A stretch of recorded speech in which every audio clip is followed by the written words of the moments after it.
తెలంగాణలో పర్యావరణాన్ని విధ్వంసం చేస్తున్నారని బీజేపీ నేత రఘునందనరావు మండిపడ్డారు. కంచిగచ్చిబౌలిలో విధ్వంసాన్ని ఆపడానికి పోరాటం చేశామని, భూములపై మోదీ మాట్లాడిన తర్వాత కూడా చిత్తశుద్ధి నిలబెట్టుకోవాలని కేటీఆర్ అనడం హాస్యాస్పదమన్నారు. బీఆర్ఎస్ హయాంలో 111 జీవో రద్దు చేసినప్పుడు కేటీఆర్కు ప్రకృతి ఎందుకు గుర్తుకు రాలేదని ప్రశ్నించారు బీజేపీ ఎంపీ రఘునందనరావు. ఇటు పర్యావరణ మంత్రి గారిని కలిసి రేవంత్ రెడ్డి సర్కార్ చేస్తున్నటువంటి పనిని తూర్పారబట్టి అక్కడ జరుగుతున్నటువంటి విధ్వంసాన్ని ఆపి ఆ భూములు యూనివర్సిటీకే దక్కాలనేటువంటి ఒకే ఒక నినాదంతో పనిచేస్తున్నటువంటి పార్టీ భారతీయ జనతా పార్టీ. మధ్యలో కొందరు వచ్చి దీంట్లోనే రకరకాలైనటువంటి ఆరోపణలు చేస్తూ బీజేపీలో ఒక ఎంపీ అటు మాట్లాడుతున్నాడు, ఒక ఎంపీ ఇటు మాట్లాడుతున్నాడు, ఇంకొక బీజేపీ ఎంపీ కాంగ్రెస్ వాళ్ళకు పైసలు ఇప్పిస్తున్నాడు. ఇట్లా ప్రజల్ని కన్ఫ్యూజన్ క్రియేట్ చేసేటువంటి ప్రయత్నం చేస్తా ఉన్నారు. ఇది దురదృష్టకరమైనటువంటి విషయం. 400 ఎకరాల హెచ్సియు భూముల విధ్వంసంలో రేవంత్ సర్కార్ చేసినటువంటి నిర్ణయాన్ని మొదటి నిమిషం నుంచి వ్యతిరేకించింది భారతీయ జనతా పార్టీ 8 మంది ఎంపీలు ఏకతాటిగా వ్యతిరేకించారు. దాంట్లో మా 2 మంత్రులు కూడా ఉన్నారు. మా 2 మంత్రులు కూడా భారత ప్రభుత్వంలో భాగస్వాములైనటువంటి సంబంధిత మంత్రుల దగ్గరకు వచ్చి వినతి పత్రాలు ఇచ్చారు. విషయం సీరియస్నెస్ ని వారి దృష్టికి తీసుకొచ్చిండ్రు. అక్కడ జరుగుతున్నటువంటి ప్రకృతి విధ్వంసాన్ని, పర్యావరణ విధ్వంసాన్ని అరికట్టడానికి భారతీయ జనతా పార్టీ 100% కట్టుబడింది. ఆ విషయంలో చివరికి దేశ ప్రధాని గౌరవనీయులు నరేంద్ర మోడీ గారు కూడా మాట్లాడి అటవీ భూములపైకి బుల్డోజర్లు పంపడాన్ని మేము వ్యతిరేకిస్తామని చెప్పి చాలా స్పష్టంగా చెప్పారు. మోడీ గారు మాట్లాడిన తర్వాత కూడా కేటీఆర్ గారు మాటలు ఏం మాట్లాడుతూ ఉన్నారు? నిన్న ఆయన ఎక్స్ లో పోస్ట్ చేస్తాడు. ఏమని మాట్లాడతాడు ఎక్స్ లో? మోడీ తన చిత్తశుద్ధిని నిరూపించుకోవాలి. ఏడ కేటీఆర్ దగ్గర నిరూపించుకోవాలా? మోడీ గారి చిత్తశుద్ధిని నమ్మే, మోడీ గారి పనితీరుని నమ్మే ప్రపంచమంతా ఆయనను గుర్తిస్తుంది, గౌరవిస్తామని. మోడీ గారిని గుర్తించి గౌరవించే తెలంగాణ సమాజం కూడా మీకు 0 ఇచ్చి మాకు 8 సీట్లు ఇచ్చి భారతీయ జనతా పార్టీ ఎంపీలను గెలిపించి కేంద్ర ప్రభుత్వానికి, మోడీ గారి నాయకత్వానికి సమర్థతనిచ్చింది. ఈ దేశ ప్రజలు 3వసారి మోడీ గారిని ప్రధానమంత్రి ఉండాలని కోరుకున్నారు. ఇది ప్రజలకి మోడీ గారి పట్ల ఉన్న ప్రేమ, మోడీ గారికి తెలంగాణ సమాజంతో పాటు ఈ దేశం పైన ఉన్నటువంటి చిత్తశుద్ధి. ఇంకో మాట రాసిరు ఎక్స్ లో, మోడీ మాట్లాడింది బూటకం కాకపోతే వెంటనే చర్యలు తీసుకోవాలి. మేము మళ్లీ చెప్తా ఉన్నాం, బీజేపీ డే 1 నుంచి సెంట్రల్ యూనివర్సిటీ భూముల విషయంలో, కంచగచ్చిబౌలి భూముల విషయంలో పూర్తి స్థాయిలో అన్ని డాక్యుమెంటరీ ఎవిడెన్సెస్ తో భారత ప్రభుత్వం ముందు, పర్యావరణ శాఖ ముందు, హెచ్ఆర్డీ మినిస్ట్రీ ముందు తన వాదనల్ని వినిపిస్తూ ఈ భూముల రక్షణ కోసం మేము పనిచేస్తా ఉన్నాం. ఇంకా ఆయన కోరుకుంటున్నటువంటి చర్యలు ఏందో మాకు తెలియదు. చర్యలు తీసుకోవాలి అంటే విషయం సుప్రీంకోర్టు ఫైనలైజ్ చేసిన తర్వాత 100% భారత ప్రభుత్వం చర్యలు తీసుకుంటే దాంట్లో కేటీఆర్ గారికి ఎట్లాంటి సందేహం ఉండాల్సిన అవసరం లేదు. సాధికారికత కమిటీ ముందు కూడా భారతీయ జనతా పార్టీ ఎంపీలం హాజరై 100% డాక్యుమెంటరీ ఎవిడెన్స్ అంతా ప్రొడ్యూస్ చేసినాం. సాధికారికత కమిటీని కన్విన్స్ చేసినాం. కమిటీ ఇచ్చే నివేదిక మీద సుప్రీంకోర్టు తీసుకుపోయేటువంటి తీర్పుకి మేము కట్టుబడి ఉంటాం. భారత ప్రభుత్వం కూడా కట్టుబడి ఉంటుంది. భారతీయ జనతా పార్టీ కూడా కట్టుబడి ఉంటుంది. మరి మోడీ మాట్లాడింది బూటకం కాకపోతే చర్యలు తీసుకోవాలి.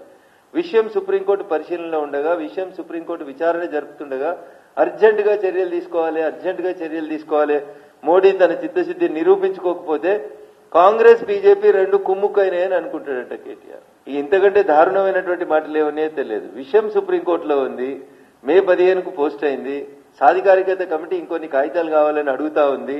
మేము మా చిత్తశుద్ధిని నిరూపించుకుంటున్నాం. సెంట్రల్ యూనివర్సిటీ భూముల విషయం లోపల మేము నిబద్ధతతో ఉన్నాం.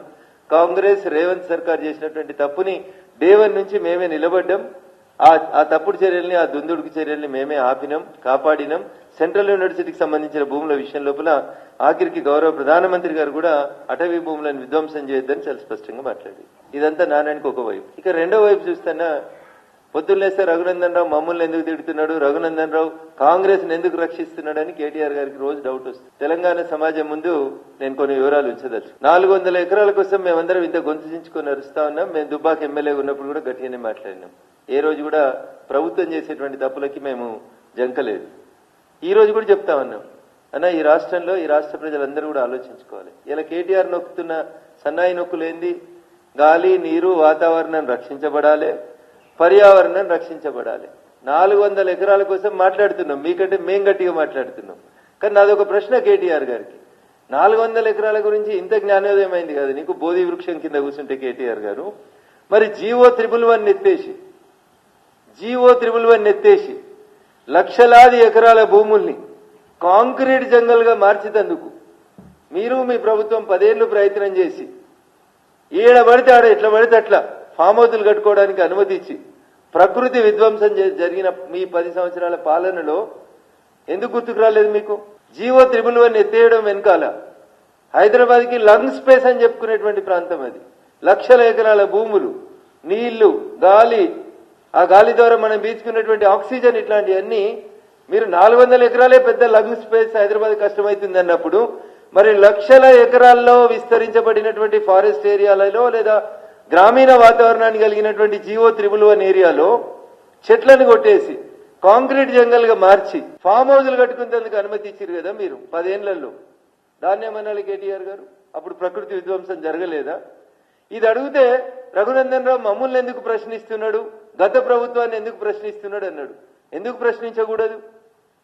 గత ప్రభుత్వం కాదు, ఈ ప్రభుత్వం చేస్తున్న పనిని కూడా మేము ప్రశ్నిస్తున్నాం. కంచె గచ్చిబౌలి భూముల గురించి మేమే 100% కొట్లాడినా, మేమే ఆపినాం. It is an undisputed issue. దాని గురించి మేము రోజు మాట్లాడాల్సిన అవసరం కానీ చర్చించాల్సిన అవసరం కానీ లేదు. 400 ఎకరాల భూముల గురించి ఇంత గట్టిగా కేటీఆర్ మాట్లాడుతున్నారు. నేను దాన్ని స్వాగతిస్తూనే 111 జీవో ఎత్తేసి లక్షల ఎకరాల భూముల్ని కాంక్రీట్ జంగల్ గా మార్చి భాగ్యనగరానికి ఉన్నటువంటి లంగ్ స్పేస్ అయినటువంటి ప్రాంతాన్ని మీరు కాంక్రీట్ జంగల్ గా మార్చాలనుకోలేదా? మీ హయాంలో అడ్డగోలి ఫామ్ హౌజులు మీ కుటుంబ సభ్యులందరూ నిర్మించుకోలేదా? జీవో 111 పరిధిలో కేటీఆర్ గారు మీకు ఫామ్ హౌస్ లేదా? గౌరవనీయులు సిద్దిపేట ఎమ్మెల్యే గారికి ఫామ్ హౌస్ లేదా? మీ శాసన మండలి సభ్యురాలు గారికి ఫామ్ హౌస్ లేదా? మీ ఎమ్మెల్యేలకి, మీ మంత్రులకి ఫామ్ హౌస్ లేవా? టీఆర్ఎస్ వాళ్ళకి. మరి జీవో 111 విధ్వంసం చేసి మొత్తం భాగ్యనగరానికే లంగ్ స్పేస్ గా ఉన్న